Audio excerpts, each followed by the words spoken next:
ल आउनुहोस् छिलिकोट कालिकाको मन्दिर भिजिट गरौँ। यो मन्दिर धेरै माथि पहाडको टापुमा छ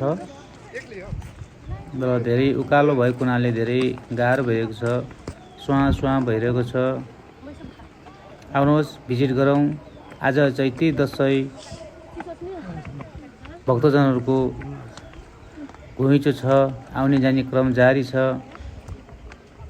आउनुहोस् एकपटक भिजिट गरौँ छिलिकोट कालिका मन्दिर।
नहीं लाइन में लाग्ने हो क्या पहले ये तो 5 दिन ना और फिर को 12 मन करूंगा के हर की बाबू ल